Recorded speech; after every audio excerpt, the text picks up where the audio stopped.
Hello India. Welcome back to Gyan Sarovar. स्वागत है एक नई सीरीज के एक वीडियो में, उसाको बैच, जो कि जिसका हम पार्ट नंबर 4 पढ़ रहे हैं। उसाको पार्ट 4। तो आज उसाको का पार्ट नंबर 4 है। हमने प्रीवियस लेक्चर में हिस्ट्री ऑफ कंप्यूटर के बारे में पढ़ रहे थे, जिसमें हमने काफ़ी सारी चीज़ें इंडिया से रिलेटेड पढ़ी और काफ़ी सारी चीज़ें हमने वर्ल्ड से रिलेटेड पढ़ी। हमने सुपर कंप्यूटर के बारे में भी पढ़ा और सुपर कंप्यूटर की लिस्ट रेडी की, जितने भी हमारे इंडिया में डेवलप्ड हुए हैं, या फिर हम बात करें कि ऐसे कंप्यूटर जो पूरे वर्ल्ड में डेवलप्ड हुए हैं, जिनका नाम हुआ है, जो कि सुपर कंप्यूटर की लिस्ट में शामिल थे। हमने पार्ट्स ऑफ कंप्यूटर की बात की, जिसमें हमने कंप्यूटर के अलग अलग पार्ट्स के बारे में जाना और कुछ इंडिया से रिलेटेड फैक्ट भी पढ़े, जो कि एग्जाम में पूछे जा सकते हैं। खैर, अब आगे बढ़ते हैं। इंडिया या फिर बात करें ऐसे कंप्यूटर्स जो कि हिस्ट्री में किसी ना किसी साइंटिस्ट द्वारा इन्वेंट किए गए हैं। अब ये अपने इंडिया से भी हो सकते हैं या फिर इंडिया के बाहर भी हो सकते हैं। इसमें जो 2-3 शायद मैंने इसमें जो मशीन्स या इंजन पढ़े हैं, वो आई थिंक हमने प्रीवियस क्लासेस में पहले से कवर कर लिए हैं। प्रीवियस क्लासेस मीन्स जैसे कि डिफरेंस इंजन हो गया और एनालिटिकल इंजन हो गया, जो कि हम पहले भी पढ़ चुके हैं। तो हम इसको स्किप नहीं करेंगे, हम एक नेम बना के छोड़ देंगे, क्योंकि हमने इसके बारे में आप लोगों को पहले से जानकारी दे दी है। खैर, ये हो गया हमारी क्लास का इंट्रो। अब स्टार्ट करते हैं आज के टॉपिक से। तो हिस्ट्री ऑफ कंप्यूटर में हम जो पुराने समय में कैलकुलेशन मशीन्स या इंजन डेवलप्ड हुए हैं, उनकी एक लिस्ट और उनके बारे में छोटे से फैक्ट या फिर माइनर फैक्ट्स जो हम लिखने वाले हैं। तो शुरुआत करते हैं उसाको पार्ट 4 से। ठीक है, तो आज की सीरीज में आशा करता हूँ कि इस वीडियो में आपको अच्छा नॉलेज मिलेगा और हमारी कंप्यूटर की इसी सीरीज को हम आगे बढ़ाते हुए आज स्टार्ट करते हैं। So, first है abacus. Abacus. So, abacus was invented in China about 2500 to 3000 years ago. मतलब आज से लगभग 2500 या 3000 वर्ष पूर्व चाइना में एबेकस का आविष्कार हुआ था, इन्वेंट हुआ था। So, पहले एक काम करते हैं, हम एबेकस का फुल फॉर्म लिख लेते हैं। तो एबेकस का फुल फॉर्म है एब्यूंडेंट। मैं लिखते जाता हूं, उसके बाद एक बार फिर से मैं नाम पढ़ दूंगा। Abundant beads addition and calculation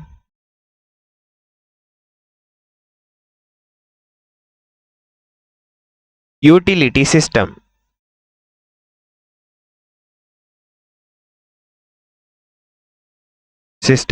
तो एबेकस का फुल फॉर्म था abundant beads addition and calculation utility system.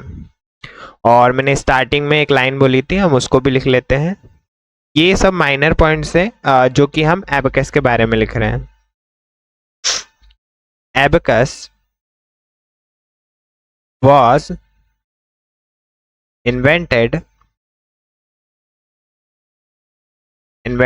in China about 2500 to 3000 to 3000 year ago। अब क्या है, ये वाले पॉइंट्स में इंग्लिश में लिखा रहा हूं, तो इसका मतलब ये नहीं कि मैं हिंदी में नहीं समझा रहा हूं। एबेकस को जो है आज से लगभग 2500 से 3000 साल पहले एस्टेब्लिश्ड या फिर हम कहें इन्वेंट किया गया था। और this is world first counting machine. This is first counting machine, यानी कि यह संसार का पहला गणना यंत्र है। मतलब जब स्टार्टिंग में जब कंप्यूटर बनाया गया था तो ये नींव नहीं रखी गई थी कि वो कंप्यूटर है। हमने कैलकुलेशन को, बाइनरी नंबर को, लॉजिक गेट्स को, इन सब को सॉल्व करने के लिए, अरिथमेटिक एंड लॉजिक गेट्स को सॉल्व करने के लिए, इन सब के लिए एक मशीन या इंजन का निर्माण किया था। उसको हमने आगे चलकर कंप्यूटर का नाम दिया। अब ये है कि कंप्यूटर को जब हमने स्टार्टिंग में उससे इंट्रोड्यूस्ड हुए थे तो हमने पढ़ा था कि ऐसा डिवाइस जो कैलकुलेट कर सके, ऐसा डिवाइस जो कैलकुलेट कर सके। Sorry to interrupt, my mistake. तो एक ऐसा यंत्र जो कि कैलकुलेशन कर सके। अब वो कैलकुलेशन अरिथमेटिक हो, लॉजिक गेट से रिलेटेड हो या फिर कोई और प्रॉब्लम हो, तो ऐसा ये फर्स्ट डिवाइस था या फिर ऐसा पहला गणना यंत्र था जो कि वर्ल्ड में इन्वेंट किया गया था। अब एबेकस का जो सबसे पहले प्रयोग हुआ था, मतलब जो सबसे पहले यूज किया था, वो चीन या प्राचीन बेबीलोन में हुआ था। हम मतलब चीन का जो प्राचीन नाम है वो बेबीलोन है, तो वहां पर हुआ था। तो ये भी पूछा जा सकता है, जैसे 4 ऑप्शन आए तो उसमें अगर चाइना का ऑप्शन नहीं है तो आप लोग ये समझ जाइएगा कि वहां पे प्राचीन नामों की बात की जा रही है। ठीक है, तो मैं यहीं पे 4th पॉइंट फटाफट लिख देता हूं। The first use of abacus, the first use of abacus was in China। ठीक है, was in चाइना। अब ये है कि एंशियंट बेबीलोन भी कह सकते हैं, जैसे कि ये चाइना का जो प्राचीन नाम है। मैं एक काम करता हूँ, यहाँ पे ऊपर लिख देता हूँ फिलहाल के लिए। अपने नोट्स में जब क्रिएट करना तो वहाँ पे लिख लेना, चाइना के जस्ट बगल में ancient Babylon. I think Babylon ऐसे लिखा जाएगा। ठीक है, सो दैट एंशियंट बेबीलोन जो कि चाइना का प्राचीन नाम था। अब एबेकस के बारे में हमने लगभग 4 फैक्ट्स पढ़ लिए हैं जो कि माइनर फैक्ट्स है, बट ये है कि अगर एबेकस के बारे में कुछ भी पूछा जाता है तो इन्हीं पॉइंट्स को रिमाइंड में रखना और इन्हीं पॉइंट से कुछ ना कुछ क्वेश्चन एग्जाम में आएगा। ठीक है, मैं स्लाइड चेंज कर लेता हूं और हम अपने आते हैं 5th पॉइंट पर। ठीक है, so abacus is also known an, एक मिनट, right, abacus is also known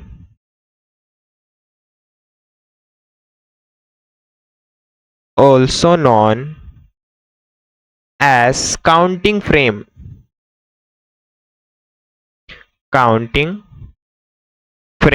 so abacus को गिनती फ्रेम नाम से भी जाना जाता है, मतलब जो गिनती कर सके, गणना कर सके, काउंट कर सके, तो एबेकस को इस नाम से भी जाना जाता है।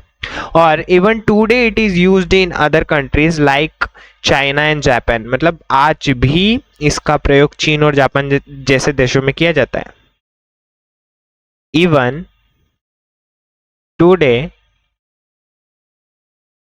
it is used in other countries, used in other sorry, यहाँ पे एक तो ये मिस्टेक जो हो जाती है बीच में जो, right, so other countries like China and Japan, like China and Japan, मतलब कि जब फर्स्ट टाइम ये डेवलप्ड हुआ था चाइना में, तब से लेके अब तक इसको चाइना जैसे कई सारे डेवलप्ड सिटीज या फिर कहें कंट्रीज में इसको अभी भी यूज किया जा रहा है। मतलब पहली बात कि ये कंप्यूटर 3000 ईयर एगो बना था, मतलब ऐसी मशीन जो कि 3000 साल पहले बनी थी और आज भी उसका इस्तेमाल किया जा रहा है। हाँ, हालांकि उसमें अपग्रेड किया गया होगा और कई सारे उसमें और अपडेट किए गए होंगे कि इस मशीन को कैसे और स्पीड या फिर कैलकुलेशन मेथड में कैसे और आसानी से हम वर्क कर सके इस पे, ये सारी चीज़ें उसमें अपडेट और एनहेंस की होंगी। बट ये कि उसी मशीन को आज भी उन देशों में उपयोग किया जा रहा है। मॉडर्न एबेकस को इन्वेंट किया था, मतलब आधुनिक जो कि मैं अभी बात कर रहा था कि किसी ना किसी वजह से उसको अपडेट या अपग्रेड किया गया होगा। तो modern abacus invented by modern abacus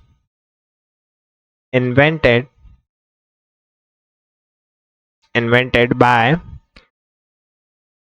team Cranmer. लिख देता हूं फटाफट से, टीम क्रैनमर।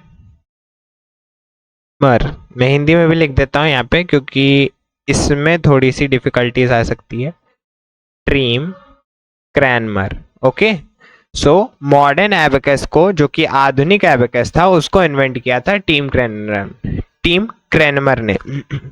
सो ये है कि इंग्लिश में पॉइंट लिख रहा हूं तो ये नहीं बच्चों के कमेंट आने चाहिए कि सर हिंदी में नहीं आप पढ़ा रहे हैं। जैसे जैसे इंग्लिश के पॉइंट्स लिख रहा हूं उसके बाद मैं आपको हिंदी में भी एक्सप्लेनेशन दे रहा हूं, ठीक है। तो अपने पॉइंट्स को अगर हिंदी में लिखना है तो आप हिंदी में लिख सकते हैं, इंग्लिश में लिखना है तो इंग्लिश में लिख सकते हैं। खैर ये बात हो गई, अब नेक्स्ट की बात करते हैं। तो हमारा जो पहला था एबेकस, एक मिनट में इसको यहाँ पर हाईलाइट कर देता हूँ ताकि थोड़ा सही रहेगा, ठीक है। सो फर्स्ट जो हमारा एबेकस था उस हमने उस कंप्यूटर ही बोलते हैं, ठीक है, अभी मशीन और इंजन को छोड़ते हैं। सो एबेकस कंप्यूटर था, उसके बारे में हमने पढ़ लिया, ये हमारा फर्स्ट हो गया कंप्यूटर। अब बात करते हैं सेकंड कंप्यूटर की, ठीक है। सो सेकंड है हमारा Napier bones. Napier's bones Hindi में भी लिख देता हूं ताकि इसमें परेशानी ना आए। Napier bones, okay. सो इसमें हमारा जो फर्स्ट पॉइंट है वो ये है कि यह दूसरा गणना यंत्र था जिसका आविष्कार स्कॉटलैंड के एक गणितज्ञ जॉन नेपियर ने 1670 ईस्वी में किया था। मैं यहाँ पे भी इंग्लिश के ही पॉइंट लिख रहा हूँ, बट ये है कि अगर नहीं समझ आया तो मैं फिर से हिंदी में इसको एक्सप्लेन कर दूंगा, ठीक है। मुझे लगता है कि ये वाली जो हमारा ओसाका बैच का 4th पार्ट है वो थोड़ा सा लंबा जाने वाला है क्योंकि काफ़ी सारे कंप्यूटर दिए हुए हैं। यही कि अगर पॉइंट्स में जल्दी जल्दी स्किप करके पढ़ा दूँ एक स्लाइड बना के, और फिर तो इस तरीके में बच्चों क्या नोट्स आप नहीं बनाओगे, वरना मेरे पास पीडीएफ्स पड़े हैं, मैं उनको भी आपको भेज सकता हूँ या फिर मैं नीचे वीडियो के डिस्क्रिप्शन में दे सकता हूँ। बट ये कि इस वजह से आप नोट्स ना बनाओगे और पीडीएफ डाउनलोड करके आपके फ़ोन में पड़े रहेंगे। तो ये चीज़ है कि जैसे जैसे मैं पॉइंट पढ़ा रहा हूँ और आगे बना रहा हूँ उसी प्रकार से आप भी अपने पॉइंट लिखते चलिए। सो हमारा फर्स्ट पॉइंट है, this is the second calculating machine which was invented by a Scottish mathematician John Napier in 1617 AD। AD यानी कि ईसा में, ठीक है। सो मैं फटाफट से लिख देता हूं, this is the second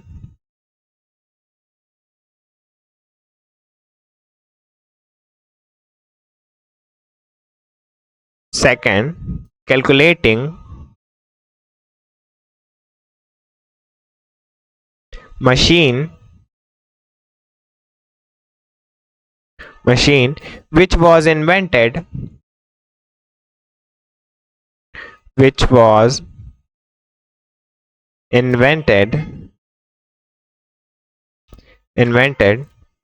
by a Scottish यानी कि स्कॉटलैंड के, ठीक है, तो इसलिए उसको स्कॉटिश कहा गया है। स्कॉटिश मैथमेटिशियन यानी कि गणितज्ञ, ओके। मैथमेटिशियन जॉन नेपियर, यहाँ पे लिख देता हूँ नीचे साइड, और इसको मैं इन्वर्टेड कॉमा में लिख देता हूं ताकि ये नेम रिमेंबर रहे, ठीक है। जॉन नेपियर, ठीक है, जॉन नेपियर इन 1617 AD, ठीक है, 1617 AD, यानी कि यह दूसरा गणना यंत्र है जिसका आविष्कार स्कॉटलैंड के एक गणितज्ञ जॉन नेपियर ने 1670 ईसा में किया था, ठीक है, वीडियो ज़्यादा लंबी ना हो इसलिए अगले पॉइंट पर चलते हैं। तो हमारा जो सेकंड पॉइंट है, ये एक मैन्युअली ऑपरेटेड काउंटिंग इक्विपमेंट था, यानी कि मैनुअल रूप से संचालित गणना उपकरण था। जैसे कि हम उसको मैन्युअली काउंटेड बना, मतलब जैसे आजकल के जो हम कैलकुलेटर यूज़ करते हैं वो नॉर्मली जैसे 2 और 2 को प्लस करना हो तो हम मैन्युअली हम उसको बता सकते हैं। उसी प्रकार से जब फर्स्ट टाइम ऐसी मशीन्स इन्वेंटेड हो रही थी उसमें इसको रखा गया था कि ये मैन्युअली ऑपरेटेड काउंटिंग इक्विपमेंट में आता है, जो कि हमारा नेपियर बोन्स था, एक जो कंप्यूटर था कैलकुलेशन वाला। ठीक है, तो ये वाला पॉइंट भी हम इसमें इंक्लूड कर लेते हैं। सो मैन्युअली ऑपरेटेड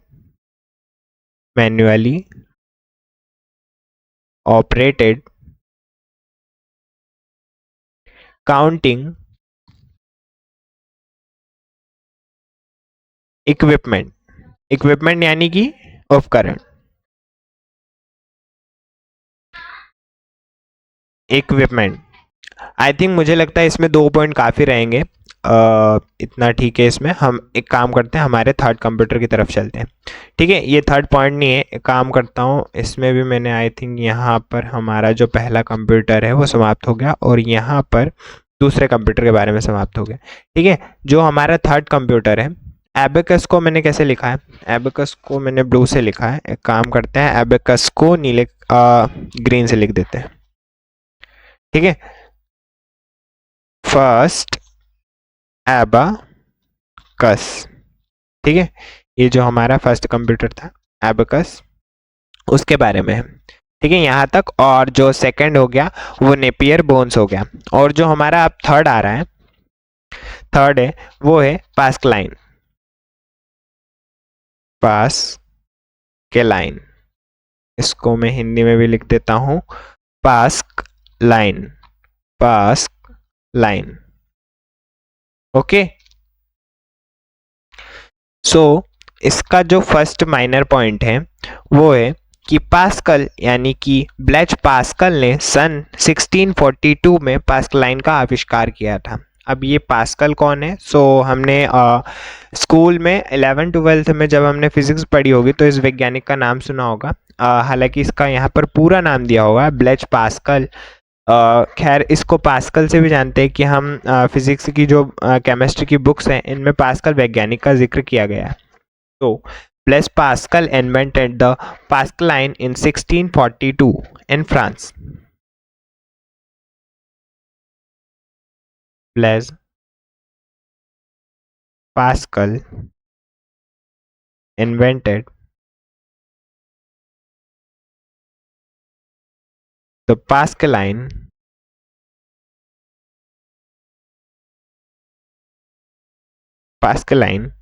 in 1642। और यहाँ पे मैं जगह का नाम भी लिख देता हूँ जो कि फ्रांस में हुआ था। ठीक है, Blaise Pascal invented the Pascaline in 1642 और ये जो हुआ था वो फ्रांस में हुआ था। ठीक है, जो हमारा सेकंड पॉइंट है वो है wheels, gears and cylinders were used in this. मतलब कि इस जो मशीन थी उसमें गियर, पहिए, सिलेंडर। आप लोगों ने जब ट्रेन का इंजन देखा होगा तो उसमें पहिए होते हैं, गियर होता है, सिलेंडर, मतलब ऐसी चीज़ें जो इंजन में प्रोवाइड होती हो।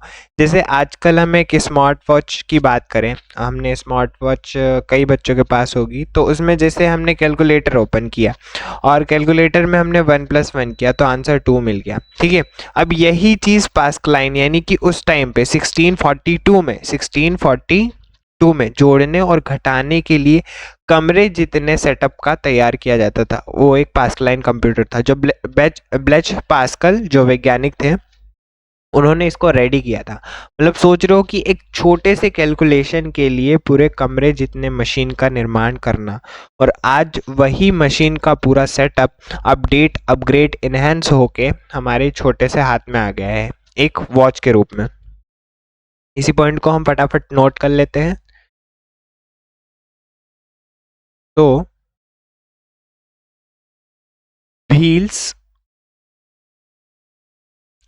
Wheels gears and cylinders cylinders were used in this were used in this, यानी कि पहिए, गियर और सिलेंडर प्रयुक्त होता था इस मशीन में। एक और लिख सकते हैं कि इससे केवल जोड़ व घटा सकते थे। इससे इंग्लिश में लिख दें क्या? चलो ठीक है। इट कुड ओनली ऐड, एक मिनट यार पेन छूट गई, ठीक चलो। It could only add and subtract, add and subtract, ठीक है। सो ये 3 पॉइंट हो गए पास्कल लाइन से रिलेटेड। यहीं पे इस कंप्यूटर का एंड करते हैं। पास्कल लाइन चले या ना चले, हम अपने अगले कंप्यूटर पे चलते हैं, ठीक है। सो हमारा 4th नंबर का कंप्यूटर जो कि आप लोगों ने पढ़ा था, और इस में रिलेटेड बता देता हूं कि इस इंजन की बात हमने प्रीवियस क्लासेस में की थी। तो आप सब लोग एक बार कमेंट कर दीजिए कि हमने किस इंजन की बात की थी, और लगभग 2 इंजन है। हम इन दोनों को स्किप तो नहीं कर रहे हैं, बट नाम जरूर लिख देंगे। तो पहला हो गया हमारा difference engine, difference engine, difference engine. और जो हमारा सेकंड हो गया वो हो गया एनालिटिकल इंजन, एनालिटिकल इंजन, ठीक है। इन दोनों के बारे में हमने प्रीवियस क्लासेस में अच्छे से एकदम डिफाइन करके बात की है, ठीक है। ये हुआ था 1822 में स्टैब्लिश्ड या फिर कहें इन्वेंटेड, और ये हुआ था 1833 में।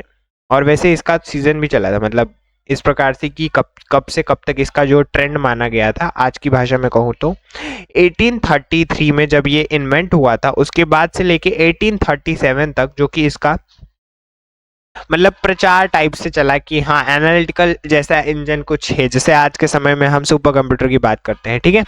सो इनके बारे में हम प्रीवियस क्लासेस में अच्छे खासे से पढ़ चुके हैं, जानकारी भी है। सो इनको हम अभी के लिए केवल नाम लिख के छोड़ देते हैं, ठीक। अगले कंप्यूटर पर चलते हैं। हॉलरिथ सेंसस टेबुलेटर, जो हमारा 6th नंबर का कंप्यूटर है, जो हमारा 6th नंबर का कंप्यूटर है, उसका नाम है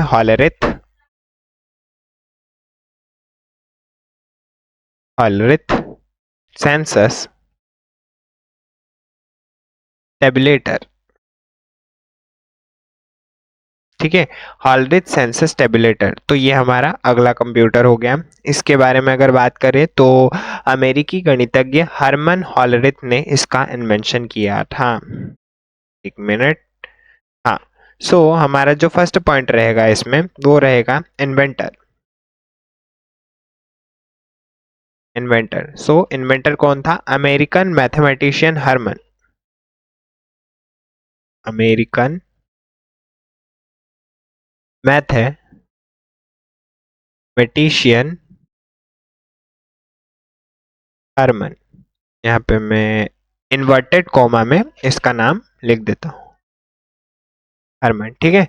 जो हमारा सेकंड हो गया पॉइंट वो है कि इन्होंने मेमोरी के रूप में पंच कार्ड का आविष्कार किया था। हमने स्टार्टिंग में जब इंट्रो पढ़ रहे थे या फिर हम कहें हिस्ट्री जब पढ़ रहे थे, तब हमने एक पंच कार्ड का जो पढ़ा था कि पंच कार्ड के बारे में पढ़ा था। अब कमेंट करके बता दो सभी लोग, जितने भी स्टूडेंट इस वीडियो को देख रहे हैं, कि पंच कार्ड का यूज हम कहाँ किया करते थे और पंच कार्ड हमने किस टॉपिक के अंतर्गत पढ़ा था, ठीक है।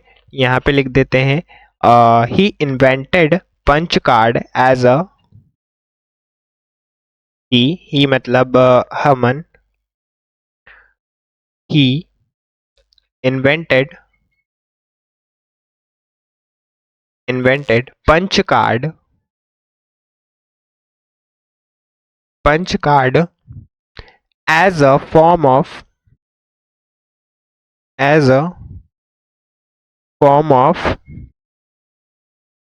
मेमोरी, और इसको 1889 में डेवलप्ड किया गया था। यहीं पे मैं ब्रैकेट में लिख देता हूं 1889 में, ठीक है।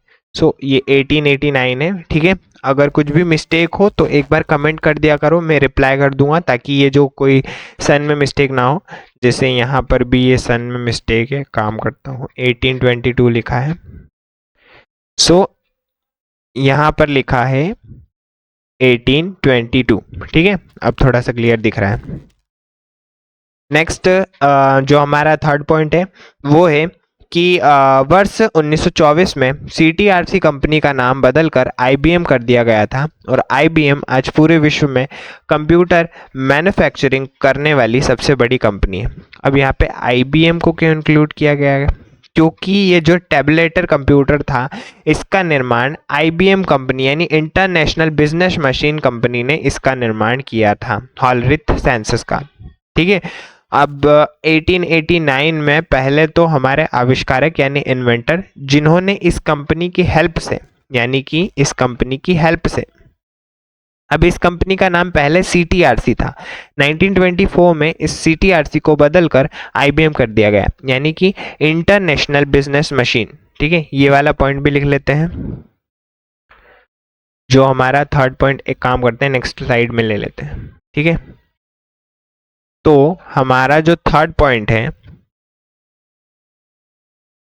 वर्ष 1924 में, वर्ष 1924 में, फिर से हिंदी में लिख दिया क्या, एक मिनट, इस हिंदी को काट कर, CTRC company was named, CTRC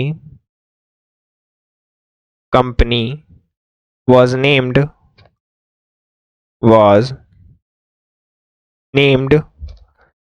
IBM in the year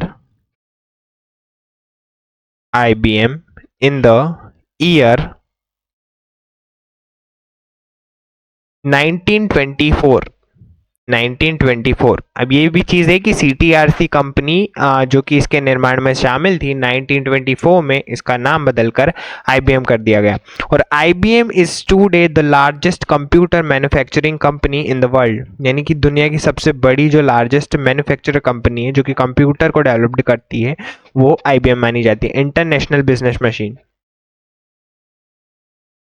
यहाँ पे ही हम पॉइंट लगा के, IBM is today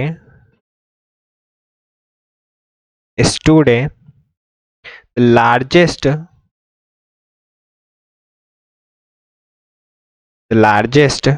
computer manufacturing company, computer manufacturing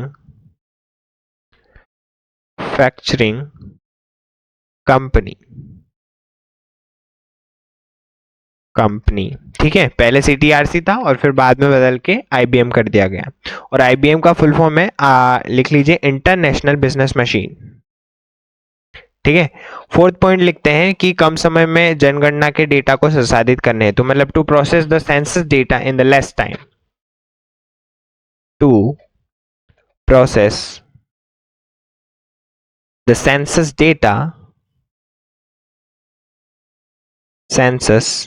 data in less time, यानी कम समय में, इन the less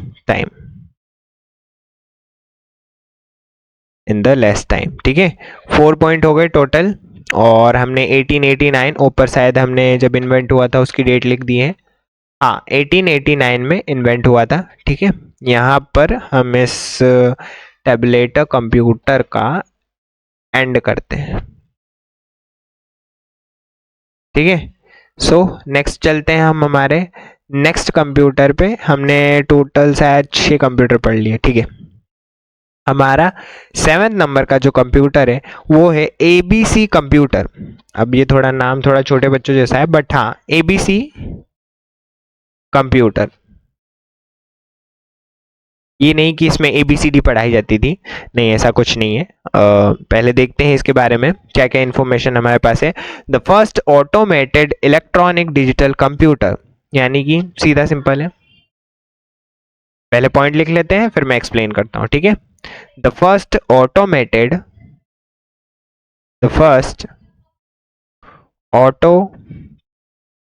automated the first automated electronic digital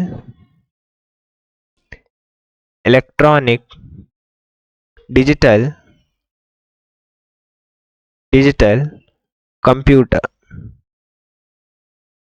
ठीक है, the first automated electronic digital computer, यानी कि सबसे पहला जो स्वचालित इलेक्ट्रॉनिक डिजिटल कंप्यूटर था वो एबीसी कंप्यूटर था। ठीक है, सो एबीसी का यहाँ पे फुल फॉर्म भी लिख लेते हैं एक पॉइंट बनाकर। एबीसी का फुल फॉर्म, अब ये नहीं कि apple ball and cat, ABC एक कंप्यूटर था, उसके बारे में मैं आपको बताता हूँ फुल फॉर्म क्या होता है इसका। एताना सॉफ्ट बेरी कंप्यूटर, एक मिनट, पेन का issue. Atanasoff Berry computer, बड़ा इजी नाम है, फटाफट से नोट कर लीजिए। थर्ड पॉइंट, इसके इन्वेंटर की बात करें, इन्वेंटर कौन थे? इन्वेंटर थे डॉक्टर जॉन विंसेंट, जो कि 1942 ईसा में इसको डेवलप किया था। डॉक्टर जॉन विंसेंट इन 1942। ठीक है, ये 1942 है, यानी कि जब हमारा भारत देश आज़ाद हुआ था उसके 5 साल पहले इस कंप्यूटर को इन्वेंट किया गया था जॉन विंसेंट द्वारा। और आई थिंक 1942 एडी लिख देना चाहिए मुझे, हाँ ठीक है, 1942 एडी। अब बात करते हैं मार्क आई कंप्यूटर, यानी हमारा 8th कंप्यूटर। ठीक है, सो 8th नंबर का कंप्यूटर जो हमारा है उसका नाम है मार्क आई कंप्यूटर। ठीक है, सो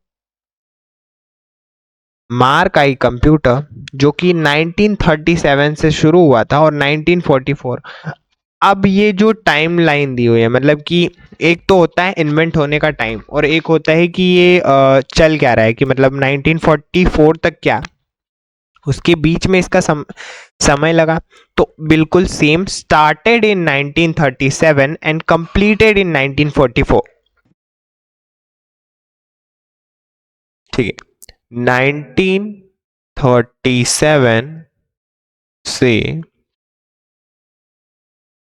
1944 1944 तक जो इसका इन्वेंशन यानी कि आविष्कार चला था, इसकी डेवलपमेंट प्रोसेस जो चली थी वो 1937 से 1944 तक चली थी। सेकंड फैक्ट की बात करें, जो कि इसके इन्वेंटर यानी कि आविष्कारक, इन्वेंटर जो कि इसके इन्वेंटर थे वो हार्वर्ड आइकेन थे। ठीक है, हार्वर्ड आइकेन, फटाफट से वो भी लिख देते हैं, हार्वर्ड आइकेन। ठीक है, हिंदी में भी लिख देता हूं यहाँ पे, हार्वर्ड आइकेन। ठीक है, हार्वर्ड आइकेन। तो हार्वर्ड आइकेन ने, वैसे इसमें एक कंपनी का भी योगदान है, यानी कि आईबीएम कंपनी, जो कि हमने ऊपर पढ़ी थी अभी कुछ देर पहले, हमने आईबीएम के बारे में पढ़ा था ना ऊपर जब हम बात कर रहे थे, शायद तक टेबुलेटर जो इंजन था आई थिंक, हाँ, तो उसमें हमने आईबीएम यानी इंटरनेशनल बिजनेस मशीन के बारे में सुना था। तो वो एक्चुअली एक ये कंपनी है कि यहाँ पर भी उसने सपोर्ट किया था जब मार्क आई कंप्यूटर का निर्माण हो रहा था। ठीक है, नेक्स्ट 8th पे चलते हैं हमारी स्लाइड नंबर, और पॉइंट अगला चुन लेते हैं फटाफट। ये पैड बड़ी दिक्कत दे रहा है, वैसे पैड को बदलना पड़ेगा, खैर वो मैं बदल लूँगा, आप लोग इसमें ध्यान दीजिए। ठीक, तो हमारा पॉइंट नंबर जो थर्ड है उसमें है first fully automatic electromechanical counting machine in the world. First fully automatic, fully automatic electromechanical counting, electro mechanical counting machine, machine in the world, ठीक है, इन द वर्ल्ड। इसका मतलब क्या है, इसका मतलब क्या है, तो विश्व में प्रथम पूर्ण स्वचालित जो विद्युत यांत्रिक गणना यंत्र था वो मार्क आई कंप्यूटर को कहा गया था, यानी मार्क आई जो कंप्यूटर था उसको कहा गया था, ठीक है। ये चीज ध्यान रखना कि यहाँ पर जो मैं इंग्लिश सेंटेंस लिख रहा हूँ तो ये नहीं कि आप हिंदी में नहीं बना सकते, आप हिंदी में भी लिख सकते हो, जैसे कि मैंने अभी आपको हिंदी में ट्रांसलेट करके बता दिया। इसका जो ऑफिशियल नेम था, जैसे हमको घर में अगर किसी का नाम चिंटू है, समथिंग, हाँ कुछ भी चिंटू ले लो, अगर स्कूल में उसका नाम लिया जाए तो शायद उसका नाम मयंक श्रीवास्तव हो सकता है, श्रीवास्तव हो सकता है। तो एक ऑफिशियल नेम और एक घर के नाम दोनों में अंतर होता है। ऐसा नहीं है वो माँ का एक कंप्यूटर घर का नाम है, बट इसका एक ऑफिशियल नेम है जिसको ऑटोमेटिक सीक्वेंस कंट्रोल्ड कैलकुलेटर कहा जाता था। ऑफिशियल नेम, ऑफिशियल नेम था automatic sequence controlled, automatic sequence controlled, controlled calculator, calculator, ठीक है। तो इसका ये ऑफिशियल नेम हो गया। फिफ्थ नंबर के पॉइंट की बात करें तो यहाँ पर मैं फिफ्थ नंबर पे एक पॉइंट लिख देता हूँ जो कि रिलेटेड टू आईबीएम कंपनी, यानी कि इंटरनेशनल बिजनेस मशीन। आईबीएम को पुराना नाम था, मतलब आईबीएम को पुराने समय में जो कहा जाता था, आईबीएम का पुराना नाम, ठीक है। सो आईबीएम का पुराना नाम था कंप्यूटिंग कैलकुलेटिंग रिकॉर्डिंग, थोड़ा अजीब है बट हाँ यही था, computing calculating, calculating recording, recording, ठीक है। सो आईबीएम का पुराना नाम ये था, मतलब आईबीएम कंपनी को पुराने समय में ये कहा जाता था। हालांकि इसका फाउंड जो हुआ था वो 16 जून 1911 में हुआ था, मैं यहाँ पे लिख देता हूँ जब इसको खोजा गया था, ठीक है। कंफ्यूज नहीं होना है, जो भी दिक्कत आए कमेंट में बता दो। नेक्स्ट टाइम अगर मुझे सही लगा कि हाँ नहीं बच्चों को समझ आया, मैं उसी स्लाइड को वापस ओपन करके वहीं पॉइंट से फिर से समझा दूंगा कि हाँ एक्चुअल में मैंने क्या लिखा है। अगर आप कमेंट करेंगे तो हमें पता चलता रहेगा कि आप लोगों को मतलब क्या समझ नहीं आ रहा है। सो इसको फाउंड किया गया था 16 जून 1911 को, ठीक है, 1911 को, 16 जून 1911 को। इसका जो हेडक्वार्टर था वो न्यूयॉर्क, यहाँ पे लिख लेते हैं हम, हेडक्वार्टर जो था वो था न्यूयॉर्क में, ठीक है, न्यूयॉर्क में, ठीक है। अब न्यूयॉर्क कहाँ है, तो न्यूयॉर्क है यूएसए में, ठीक है, यूनाइटेड स्टेट अमेरिका, ठीक। अगले हम हमारे कंप्यूटर पर चलते हैं। हमने ऊपर शायद 8 कंप्यूटर टोटल पढ़ लिए हैं, ठीक है। ये नोवा जो हमारा कैलकुलेटिंग मशीन था, ठीक है, जो हमारा 9th नंबर का कैलकुलेटिंग मशीन यानी कि कंप्यूटर है उसका नाम है ENIAC। और ये बच्चों ध्यान रखना, यहाँ पे जो मैं ENIAC की बात कर रहा हूँ ये बहुत ज़्यादा महत्वपूर्ण है अगर हम रिलेटेड टू कंप्यूटर एग्जाम दे रहे हैं, और ख़ासकर यूपीएसआई एंड कंप्यूटर ऑपरेटर की जो एग्ज़ाम होगी जो कि जुलाई अगस्त के समथिंग होगी, उसमें ये ज़रूर पूछा जाएगा। वो इसको एकदम आईएमपी लगा लेना है, चाहो तो स्टार भी लगा सकते हो, ठीक है। तो एनी कंप्यूटर जो है हमारा वो मोस्ट ऑफ द इम्पॉर्टेंट यहाँ पे रहने वाला है, ठीक है, ठीक है। अब इसको छोड़ते हैं, हम फर्स्ट वाला हमारा पॉइंट लिखते हैं, मेन मुद्दे पर आते हैं। सबसे पहले तो हम ENIAC का फुल फॉर्म पढ़ लेते हैं, ठीक है। What is the meaning of ENIAC, sorry what is the full form of ENIAC। सो इसका जो फुल फॉर्म है वो है electrical, numerical, integrator and computer. Electrical, electrical, numerical, electrical, numerical, integrator, integrator and computer. तो हम एंड कंप्यूटर, एक काम करेगा, नेक्स्ट स्लाइड लें। एक काम नहीं करते यार, मुझे लग रहा है मैं नेक्स्ट स्लाइड ना लूँ, यहीं पे कहीं लिख दूँ तो सही रहेगा। न्यूमेरिकल, इंटीजर, इंटीजर एंड, यहाँ पे एंड कर लेना, ठीक है, एंड कंप्यूटर, ठीक है। ये सी मतलब है कंप्यूटर, ठीक है, ये सी मतलब है कंप्यूटर। सो एनईए का फुल फॉर्म होता है electrical, numerical, integrator and computer. So that ये इस कंप्यूटर का नाम था। अब इसके आविष्कारक कौन थे, मतलब आविष्कार किसने किया था, तो इसके जो आविष्कारक, सबसे पहले तो मैं नेक्स्ट स्लाइड ले लेता हूँ, ठीक है। राइट। सो इसके जो आविष्कार किया था वो किया था जेपी एकार्ट, या फिर हम ऐसा लिख सकते हैं JP Eckert and John Mauchly, and John Mauchly. अब ये अजीब सा नेम है बट हाँ यही है, जॉन मॉचली, ठीक है। तो ये थे उसके इन्वेंटर्स, इन्वेंटर, ठीक है। सो ये उसके इन्वेंटर थे। It was the first fully electronic digital computer. मतलब अभी तक हमने जो भी पढ़ा उसमें आधे ऐसे यंत्र थे जो कि प्लस माइनस कैलकुलेट कर सकते हैं या फिर कुछ और कैलकुलेट कर सकते हैं, मतलब नॉर्मल माइनर चीज़ें। But first time it was the first fully electronic digital computer. इसको वैसे तो यूएसए में डिज़ाइन किया गया था, फिर बाद में इसे दुनिया के अलग अलग देशों में यूज़ किया गया। फर्स्ट टाइम जो हम अमेरिका की बात कर रहे हैं, तो अमेरिका के बारे में जितने भी हम पॉइंट्स हैं वो थोड़े से हम जो पहले से डिस्कवर्ड है उनको नोट कर लेते हैं, ठीक है। तो इसे कहाँ बनाया गया था, तो हम थर्ड पॉइंट लिख लेते हैं, university of Pennsylvania, USA.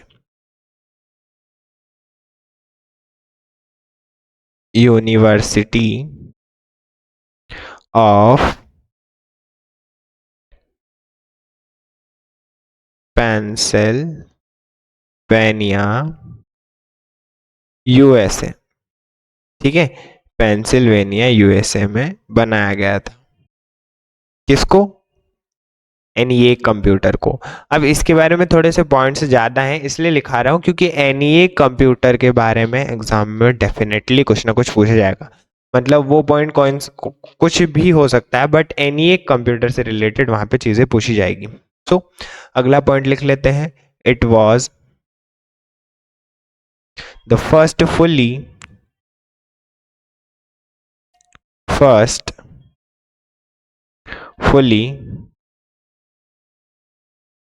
Fully, एक मिनट, ये पैड को पता नहीं क्या हो रहा है, एकदम से पैड में पता नहीं क्या हो जाता है, फिर ये दिक्कत आती है, पैड को बदलना पड़ेगा। काफ़ी दिक्कत आ रही है अब, बट आप लोगों के लिए हमें ये करना पड़ेगा क्योंकि ये आप लोगों ने हम पे ट्रस्ट किया है। सो इस सीरीज़ को हम कंप्लीट करेंगे।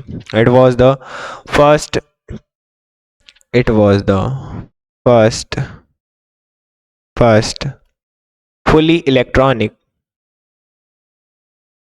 Fully electronic digital computer, digital computer, ठीक है। It was the first fully electronic digital computer, ठीक है। अगले पॉइंट पर चलते हैं, ENIAC used to calculate artillery firing tables. अब व्हाट इज दिस, तो पहले पॉइंट लिख लेते हैं, उसके बाद मैं फिर से ये चीज़ क्लियर करता हूँ कि मैंने क्या कहा। ENIAC used to ENIAC used to calculate artillery artillery firing tables.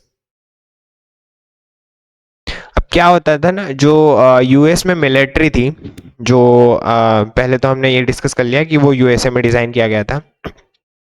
USA में क्या होता था कि जब तोपखाने की फायरिंग टेबल्स जो होती थी उनसे फायरिंग की जाती थी कि कितने गोले छोड़े गए, तो उनको ये कैलकुलेट करता था। और इसको बेसिकली जो जब फर्स्ट टाइम डिज़ाइन हुआ था तो यूएस मिलिट्री में ही इसको यूज़ किया जाता था, मतलब वही इसका यूज़ करती थी।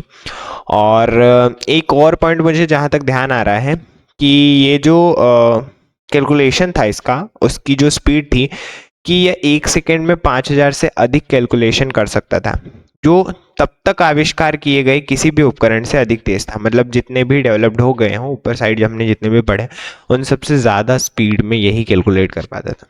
ठीक है, तो ये चीज़ एक पॉइंट था। एक काम करते हैं, हम इस पॉइंट को छोड़ते नहीं हैं। ठीक है, यहाँ पे लिख लेते हैं कौन यूज़ करता था, तो इसको यूएस मिलिट्री यूज़ करती थी। ये वैसे पॉइंट नहीं है बट आपके याद रखने के लिए कि इसे यूज़ कौन करता था, तो शायद मिलिट्री में स्पेलिंग मिस्टेक है। सो इसको यूएस मिलिट्री यूज़ करती थी। ठीक है, यूएस मिलिट्री यूज़ करती थी। हालांकि मैंने ये पॉइंट इसलिए लिखा क्योंकि मैं नेक्स्ट स्लाइड ले लूँ और फिर हम हमारे 7th पॉइंट को यहाँ पे लिख सकें। ठीक है, 7th point is the important. और ये 7th पॉइंट आई थिंक मुझे फैक्ट के रूप में याद है, ये आपके सिलेबस में नहीं है बट रिलेटेड टू एनईए के, सो हम लिख सकते हैं। एग्जाम में डेफिनेटली इसमें से कुछ ना कुछ आ सकता है। एनईए कुड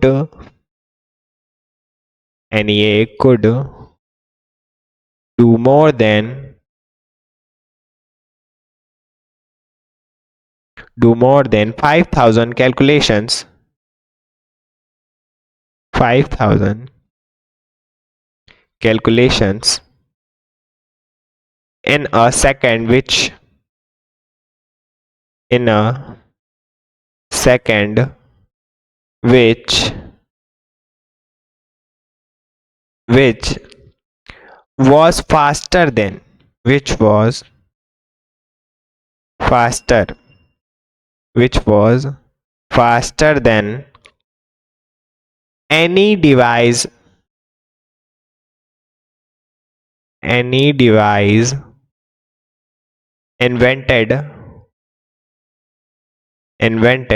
till then, यानी कि उस टाइम पर, टिल देन, उस टाइम पर मतलब कि उस टाइम सबसे जो स्पीड में था वो हमारा एनईए कंप्यूटर ही था। ठीक है, एनईए। बट एक चीज़ थी कि इसको हम 8 पॉइंट लिख लेते हैं जो कि मैं बोलने जा रहा हूँ। ENIAC did not have storage for programs. ENIAC did not have storage for programs. ठीक है, उसके पास कोई एक स्टोरेज नहीं था कि ये चीज़ उसमें स्टोर की जा सके, तो ये थोड़ी सी एक मान सकते हैं कि डिसएडवांटेज था उस कंप्यूटर में। ठीक है, जब मॉडर्न मतलब कंप्यूटर में आधुनिक युग की शुरुआत आई थिंक 1946 से मानी जाती थी। हम इसको एक अलग यहाँ पर एनईए के बाद हम ये चीज़ डिस्कस करते हैं। ठीक है, एनईए को मैंने क्रॉस कर दिया। अब थोड़ा सा हम मॉडर्न एज में आते हैं और मॉडर्न एरा में चलते हैं हमारे कंप्यूटर के लेकर। और ये क्या था एक्चुअल में, हमने स्टार्टिंग में जब ये एनईए लिखा था, हाँ एनईए इम्पॉर्टेंट है। ठीक है, सो अब थोड़ा सा मॉडर्न एज में जाते हैं कि क्या मॉडर्न एरा क्या था। So the beginning of the modern era in computers in considered to be from 1946. Alan Turing is considered the father of modern computer, inventor of electronic computer, that is Alan M. Turing. He invented the Turing machines. ठीक है, उन्होंने Turing machine का जो आविष्कार किया था। ठीक है, तो ये थोड़े से मॉडर्न फैक्ट थे। मैंने सोचा एनईए के बाद, एनईए के जस्ट नीचे से पॉइंट स्टार्ट कर दूं, बट फिर मैंने सोचा कि इट इज़ फैक्ट, सो हम इसको एक फैक्ट के तौर पर लिखेंगे। ये वाला चल रहा है, चलो ठीक है। तो ये सम फैक्ट्स हैं, हम इसको ऐसे लिख लेते हैं, some facts related to modern computer या फिर मॉडर्न एरा ऑफ कंप्यूटर। ठीक है, सो यहाँ पे कुछ हम फैक्ट्स लिख लेते हैं। चलो, सो फर्स्ट फैक्ट है the beginning of the modern era, the beginning of the modern era in computers is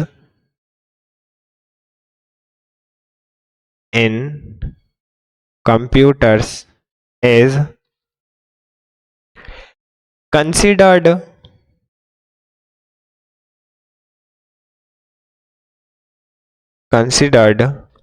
to be from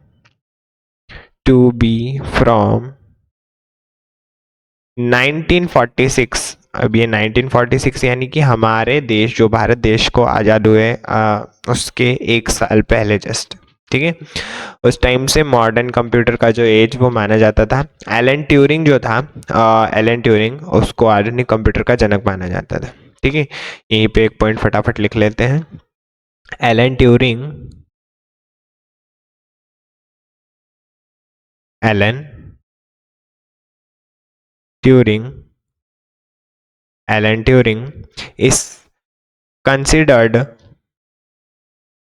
is considered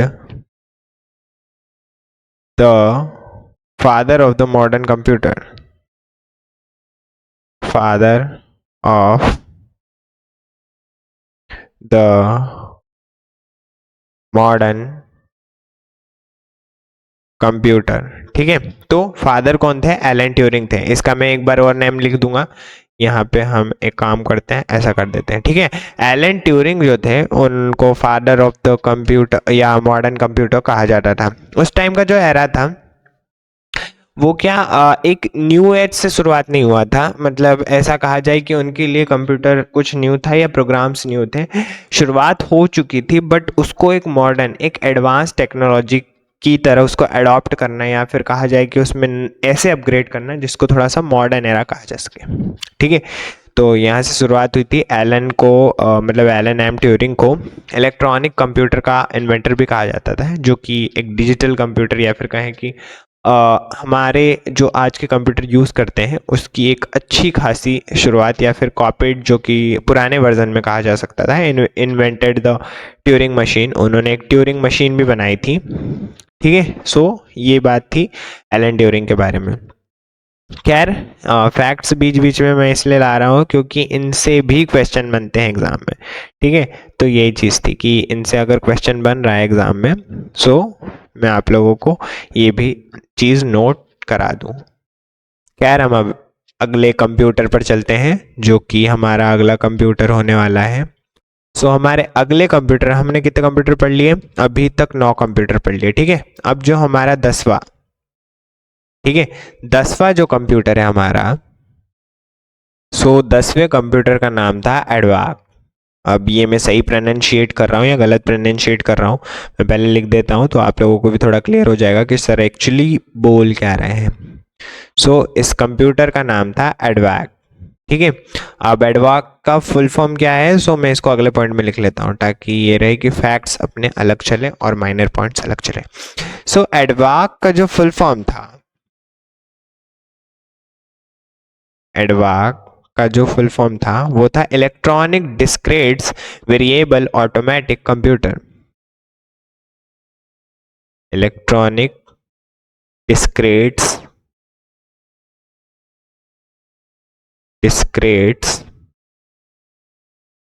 variable automatic computer.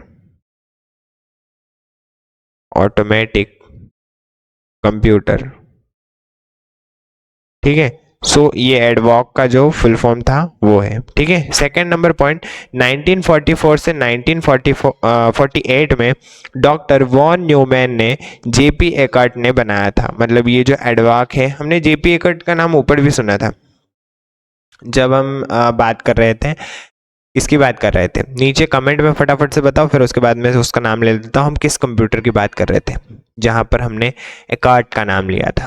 ठीक है, सो एनिएक कंप्यूटर जो कि अभी ऊपर पड़ा था, एनिएक कंप्यूटर में हमने जेपी एकार्ट का नाम लिया था। उन्होंने डॉक्टर वॉन न्यूमैन के साथ मिलकर 1944 से 1948 के समथिंग में इसे कंप्लीट कर लिया था। सो 1944 से लेके 1948 में डॉक्टर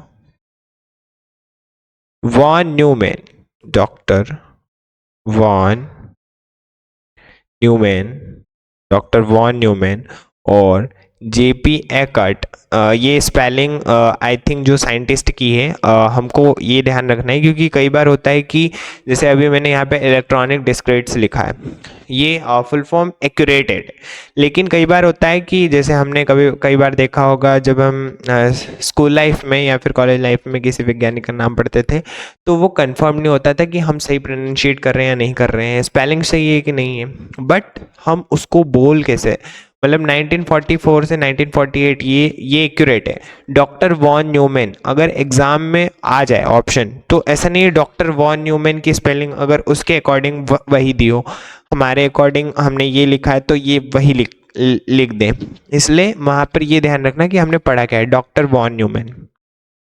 ठीक है, JP Eckert,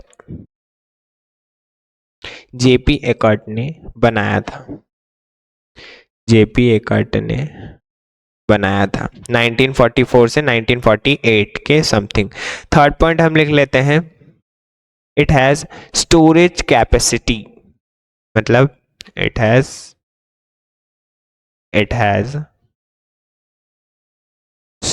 storage capacity, capacity, ठीक है, इट हैड स्टोरेज कैपेसिटी। आप फोर्थ पॉइंट लिख लेते हैं, फर्स्ट स्टोर्ड प्रोग्राम कंप्यूटर, यानी कि ये जो पहला प्रोग्राम मतलब पहला कंप्यूटर था जो प्रोग्राम को स्टोर करता था, यानी कि एडवाक 1952 में जब विकसित पहला संग्रहित प्रोग्राम जो इसमें स्टोर किया गया था, फर्स्ट स्टोर्ड प्रोग्राम कंप्यूटर, ठीक है, फर्स्ट टाइम 1952 में, हाँ 1952 में इसको पहली बार जब इसमें कोई प्रोग्राम स्टोर कराया गया, क्योंकि इसमें एक तो था कि स्टोरेज कैपेसिटी है तो वो एक कुछ ना कुछ तो स्टोर कराना पड़ेगा, जो फर्स्ट टाइम जो स्टोर कराया गया था वो ये था।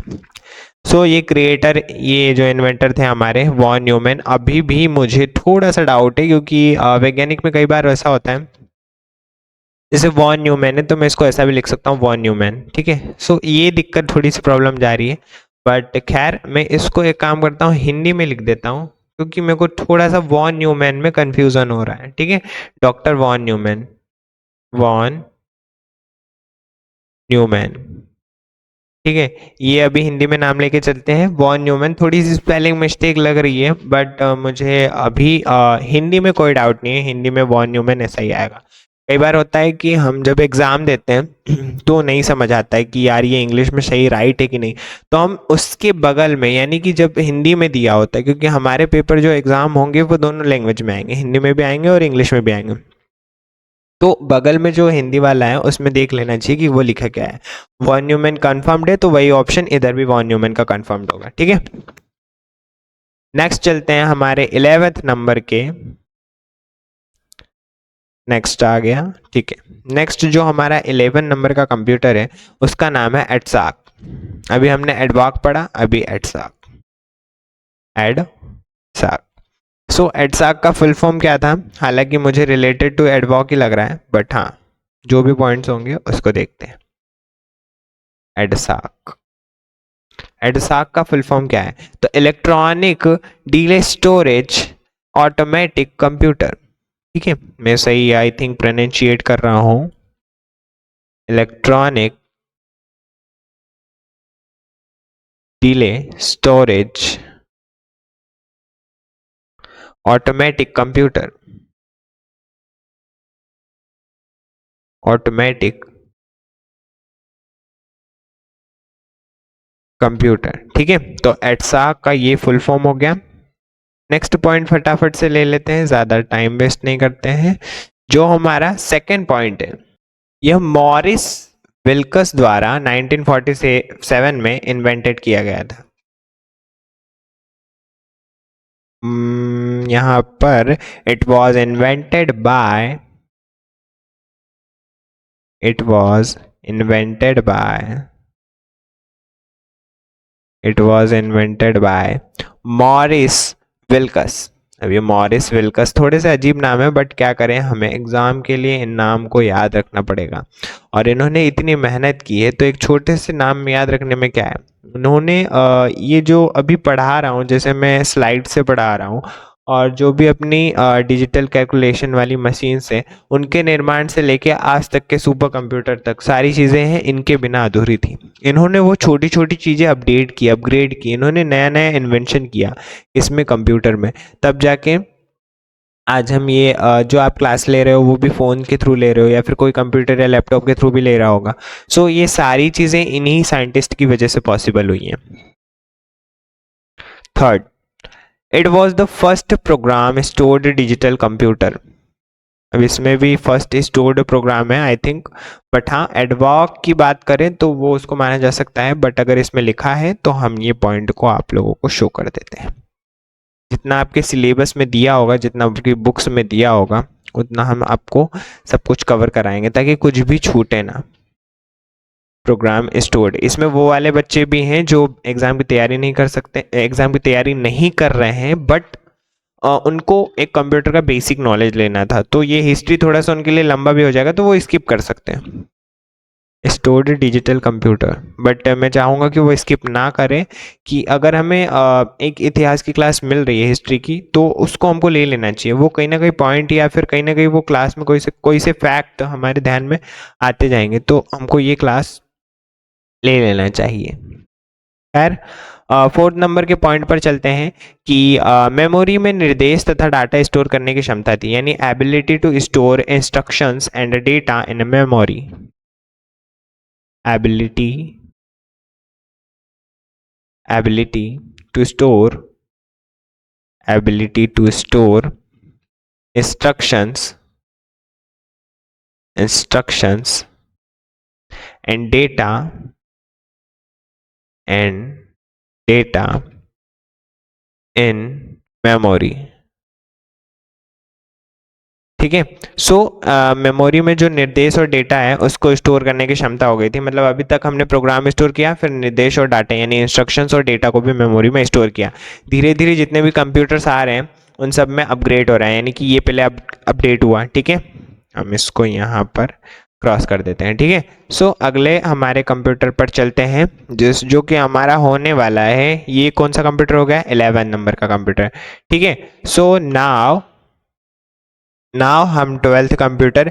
आई थिंक क्लास थोड़ी सी लंबी हो चुकी है, मुझे लग रहा है इस क्लास को एंड कर देना चाहिए। हमारा शायद कितने कंप्यूटर बचे हैं अभी, 1 2 3 और 4 कंप्यूटर और बचे हैं, तो हम इसको अगले पार्ट में, यानी कि जो अगले पार्ट, यानी कि ये 4th पार्ट है आई थिंक, हाँ, सो 5th पार्ट में उसको भी हम कवर कर लेंगे। ठीक है, सो नेक्स्ट पार्ट में मिलते हैं, तब तक के लिए जय हिंद, जय भारत।